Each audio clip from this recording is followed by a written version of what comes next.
Hello everyone, this is Sujeet Kumar Jha और इस video में हम लोग लॉज ऑफ मोशन तक जो हम लोगों ने सीखा था, हम लोगों ने क्वेश्चन नंबर 19 तक पहले सॉल्व कर लिया था। तो अब 20 से आगे बढ़ते हैं। तो क्वेश्चन नंबर 20 को देख लेते हैं। सबसे पहले देखिए क्वेश्चन नंबर 20 में क्या कहा जा रहा है। While a block is sliding on a horizontal floor, a constant horizontal force is applied on it opposite to its direction of motion. Which of the following can be correct velocity time graph of the ensuing motion of the block? अब देखिए एक constant force लग रहा है object के motion के opposite direction में। तो अब इस चीज़ को समझिए कि यदि मान लेते हैं कि ऑब्जेक्ट का मोशन इस डायरेक्शन में हो रहा है और एक कांस्टेंट फोर्स लग रहा है, एक कांस्टेंट फोर्स लग रहा है, इसको फ्रिक्शन नहीं लेना है, क्योंकि फ्रिक्शन के केस में क्या होता है कि ऑब्जेक्ट जाके रुक जाता है। ये कांस्टेंट फोर्स लग रहा है ना। तो ऑब्जेक्ट का वेलोसिटी धीरे धीरे डिक्रीज करेगा और ऑब्जेक्ट रुकेगा और फिर अपोजिट डायरेक्शन में मूव कर सकता है। यहाँ पे ऐसा कुछ नहीं कहा गया, ये जो कांस्टेंट फोर्स है ये फ्रिक्शन ही है, ऐसा नहीं कहा गया है। इस कारण से आपको कांस्टेंट फोर्स लेकर के चलना होगा, ठीक है। तो एक ग्राफ हो जाएगा इसका। ये जो वेलोसिटी है ये डिक्रीज करेगा, ठीक है। ये वेलोसिटी इस ऑब्जेक्ट का डिक्रीज करेगा। उसके बाद फिर क्या होगा, निगेटिव डायरेक्शन में फिर इंक्रीज करेगा। कुछ ऐसा हो सकता है, ओके, कुछ ऐसा हो सकता है। अब सेकेंड केस, दूसरा केस देखते हैं, ठीक है। ये θ1 है, ये θ2 है। ये ऐसा हम लोगों ने ऐसा क्यों किया है कि ये θ1 ज़्यादा है, ये θ2 कम है? ऐसा इसलिए किया है क्योंकि इनिशियली देखिए इसमें क्या है कि फोर्स इस डायरेक्शन में लग रहा है और फ्रिक्शन भी इसी डायरेक्शन में होगा यदि ये रफ सरफेस है तो, ठीक है। तो फोर्स और फ्रिक्शन जब एक ही डायरेक्शन में होगा तो इसका एक्सेलरेशन बहुत ज़्यादा होगा। लेकिन जब ये फोर्स इस तरफ लगता रहेगा, ऑब्जेक्ट का मोशन इधर स्टार्ट हो जाएगा, फ्रिक्शन इस डायरेक्शन में लगने लगेगा, उस समय इसका जो एक्सेलरेशन होगा, इस समय एक्सेलरेशन होगा, ये मान लेते हैं a1 है और पिछले बार में एक्सेलरेशन a2 था जो कि रिटार्डेशन था, निगेटिव एक्सेलरेशन, ठीक है। तो चूंकि दो फोर्स सेम डायरेक्शन में लग के a2 प्रोवाइड कर रहा है तो निश्चित तौर पे a2 का जो मैग्नीट्यूड होगा वो बड़ा होगा a1 से, होगा ना, ठीक है। इस कारण से ये tan θ1 जो होगा, tan θ1 जो होगा वो बड़ा होगा किससे, tan θ2 से। क्यों? क्योंकि tan θ tangent velocity time graph पर जो टेंजेंट है वो एक्सेलरेशन प्रोवाइड करता है, आप ये जानते हैं, ठीक है। तो इस केस में यहाँ से यहाँ तक के लिए एक्सेलरेशन ज़्यादा हो रहा होगा, फिर इस केस में एक्सेलरेशन कम हो जाएगा। ये निगेटिव एक्सेलरेशन मतलब रिटार्डेशन है एक तरीके से, है ना। आपको रिटार्डेशन समझ के चलना है कि a2 जो है एक रिटार्डेशन है, a1 जो है ये एक्सेलरेशन है, ओके। तो यहाँ से कौन कौन सा ग्राफ हो सकता है? ए की पॉसिबिलिटी है, बी की पॉसिबिलिटी नहीं है क्योंकि टाइम लैग नहीं होगा, ऑब्जेक्ट रुकेगा फिर सेम टाइम में वो रिटर्न बैक हो जाएगा, कोई वहाँ पे टाइम लैग नहीं होगा, है ना, क्योंकि ये फोर्स कांस्टेंट फोर्स लगता ही रहेगा, ठीक है। एक और बात हो सकती है, यदि मान लीजिए ये फोर्स लग रहा था, जब ये रिटर्न पीछे के डायरेक्शन में आने लगा, ठीक है, तब जो फ्रिक्शन लगा ये स्टैटिक फ्रिक्शन हो, ये ऑब्जेक्ट को रोक ले, तो उस केस में क्या होगा, जो ग्राफ जो होगा वो वेलोसिटी टाइम ग्राफ, इस ऑब्जेक्ट का वेलोसिटी घट के 0 तो हो जाएगा लेकिन फिर से अपोजिट डायरेक्शन में नहीं लौट पाएगा, ठीक है। तो इस तरीके से इसका ए ऑप्शन और डी ऑप्शन ये दोनों होना चाहिए, ठीक है। ए ऑप्शन और डी ऑप्शन दोनों ऑप्शन की पॉसिबिलिटी है। तो इसका दो आंसर हो गया। चलते हैं क्वेश्चन नंबर 21 में और सॉल्व कर लेते हैं क्वेश्चन नंबर 21 को।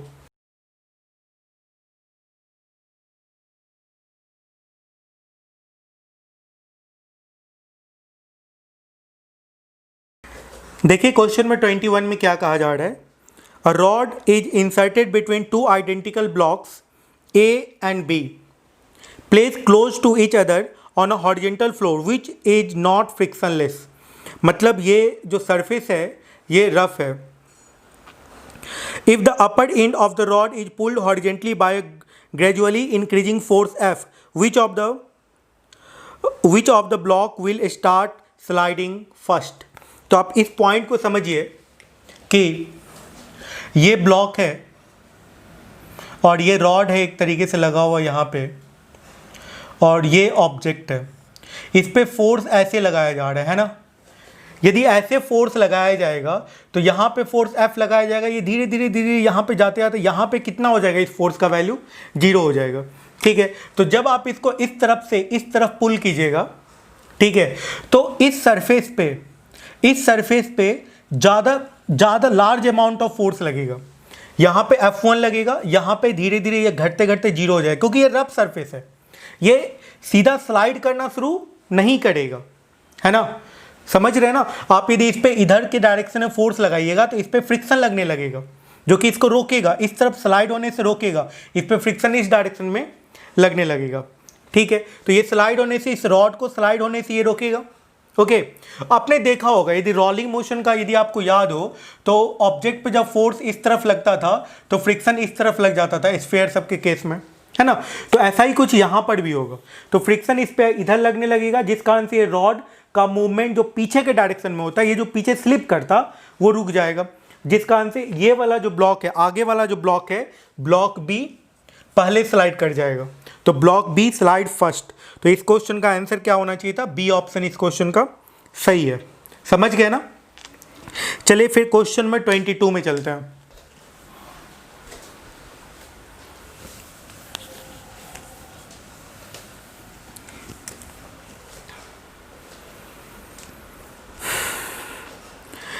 देखिए क्वेश्चन में 22 को, a force of 20 Newton along the line of greatest slope is required to slide a block upward with constant speed, and a force 8 Newton along the line of the greatest slope is required to slide the block downward with constant speed on an inclined plane.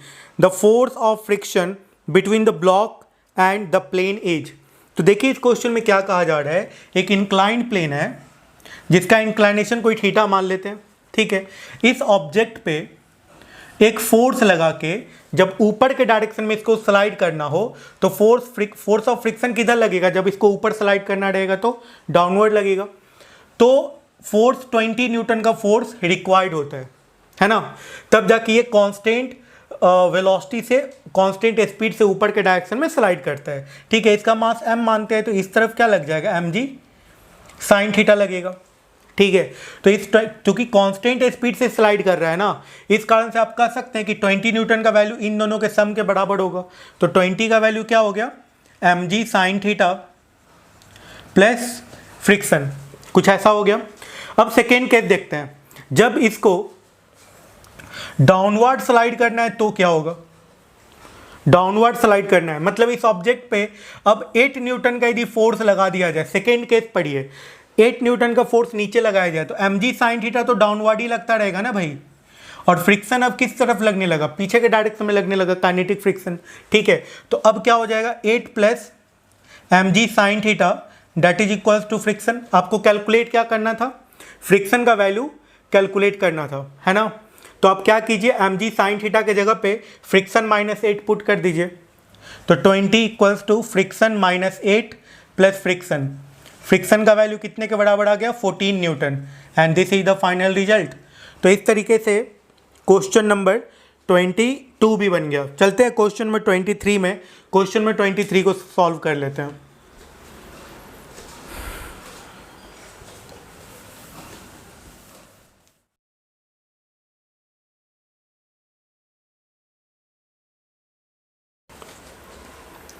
देखिए अब हम लोग question में 23 को बना लेते हैं। इस क्वेश्चन में क्या कहा जा रहा है, a block of mass 5 kg rest on horizontal floor when a constant horizontal force is applied on the block for a time interval 5 second, the block slide on the floor a distance 5 meter under the action of the force, and after the removal of the force it further slide a distance 1 meter before coming to a stop। एक block पे force लगता रहा और जब तक वो लग रहा था तब वो 5 सेकेंड में 5 मीटर चलता है, और जब उसको फोर्स को रिमूव कर दिया जाता है तो फिर वो 1 मीटर जाके रुक जाता है।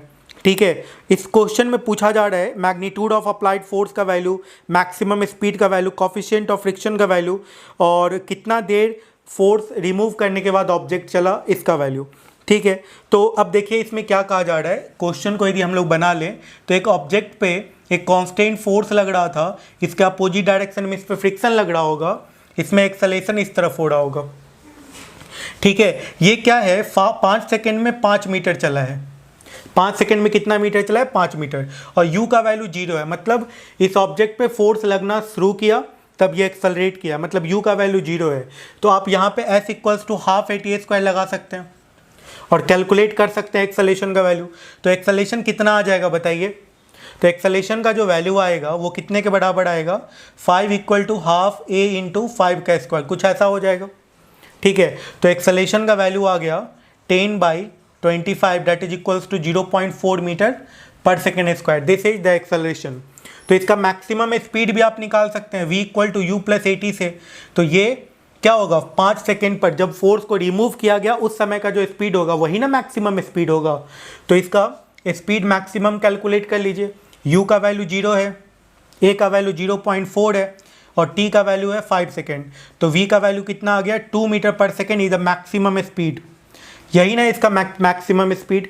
ठीक है, तो मैक्सिमम स्पीड पता चल गया। कितने देर के बाद ये रुक जाएगा, तो इस क्वेश्चन में कहा गया है कि ये 1 मीटर चलने के बाद रुक जाता है। ठीक है, तो 1 मीटर चलने के बाद, तो इस तरीके से ये एक तरीके से u का काम करेगा। फोर्स के रिमूव करने के बाद जो ये चला है वो ये u का काम करेगा और फाइनल वेलोसिटी इसका क्या हो जा रहा है, 0 हो जा रहा है ना। तो अब आप कैलकुलेट कर सकते हैं इस केस में कि ये कितना देर चला होगा। ठीक है, तो s इक्वल्स टू क्या होता है, half v plus you into T होता है ना। तो s का वैल्यू हम लोगों को पता है, s का वैल्यू कितने के बराबर दिए हुए हैं, 1 मीटर दिए हैं। फोर्स के रिमूव करने के बाद ये 1 मीटर चलता है, इक्वल टू 1/2। v का वैल्यू 0 है और u का वैल्यू, यही मैक्सिमम स्पीड इसके लिए u होगा। ठीक है, जब फोर्स को रिमूव कर दिया गया उस समय ये v मैक्सिमम से चल रहा था और ये उस समय के लिए u होगा, है ना। तो ये u का वैल्यू कितने के बराबर हो गया, 2 के बराबर। ठीक है, इंटू t, तो t का वैल्यू 1 सेकेंड आ गया, तो 1 सेकेंड तक चला। इस तरीके से आप कह सकते हैं कि मैक्सिमम स्पीड का वैल्यू पता चल गया और टाइम कितना देर फोर्स रिमूव करने के बाद चला, कितना देर चला, 1 सेकेंड। तो इसका बी और डी ऑप्शन सही हो चुका है। ये मैग्नीट्यूड ऑफ फोर्स कितना लग रहा है, 12 न्यूटन लग रहा है, ये फर्स्ट ऑप्शन है, इसको चेक कर लेते हैं ये कितना सही है ना। तो मास का वैल्यू दे रखे हैं, एक्सेलरेशन का वैल्यू पता चल गया है, तो अब कैलकुलेट कर लेते हैं। देखिए, तो सबसे पहले फर्स्ट इक्वेशन जो बनेगा, force minus friction equals to mass into acceleration बनेगा। ठीक है, तो force minus friction that is equals to mass. Mass का वैल्यू कितने के बराबर है, 5 kg और एक्सेलरेशन कितना है, 0.4। तो फोर्स माइनस फ्रिक्शन का वैल्यू कितना आ गया, 2। मतलब फोर्स फ्रिक्शन से 2 न्यूटन ज़्यादा लग रहा है ना। फोर्स फ्रिक्शन से 2 न्यूटन ज़्यादा लग रहा है। ओके,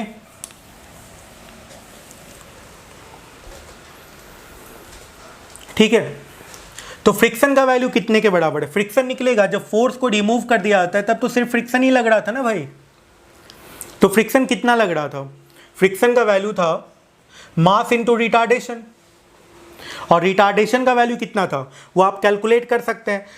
v का वैल्यू हो गया था 0, u का वैल्यू था 2 और टाइम कितना लगा था, 1 सेकेंड, है ना। तो यहाँ से आप इसका रिटार्डेशन कैलकुलेट कर सकते हैं। रिटार्डेशन कितने के बराबर हो जाएगा, v equal to u plus AT, v0 u2, a निकालना है, t का वैल्यू 1, तो a का वैल्यू हो गया -2 मीटर पर सेकेंड स्क्वायर। ठीक है, मतलब फ्रिक्शन का वैल्यू कितने के बराबर था बताइए, फ्रिक्शन का वैल्यू था -2 into 5 that is equals to -10 newton. ये फ्रिक्शन का वैल्यू निकल चुका है, फ्रिक्शन का वैल्यू ये निकल चुका है। तो अप्लाइड फोर्स कितना होगा, 12 Newton. Force minus friction 2 Newton, friction का वैल्यू 10 न्यूटन निकल चुका है। ठीक है, तो फोर्स का वैल्यू कितने के बराबर हो गया, 12 न्यूटन के बराबर हो गया। तो इसका ए ऑप्शन भी सही हो गया। कॉफिशिएंट ऑफ फ्रिक्शन कैलकुलेट करना है, तो कॉफिशिएंट ऑफ फ्रिक्शन कैसे निकालिएगा, mu mg equals to friction होगा, है ना। और फ्रिक्शन का वैल्यू कितना आ गया है, 10, म्यू का वैल्यू निकालना है, मास कितना है 5, तो म्यू का वैल्यू कितने के बराबर आ गया, 0.2। तो सारा का सारा ऑप्शन इसका सही है। तो क्वेश्चन नंबर 23 का ABCD चारों ऑप्शन हो जाएगा। ठीक है, ओके, फिर नेक्स्ट क्वेश्चन में चलते हैं, क्वेश्चन नंबर 24, 25।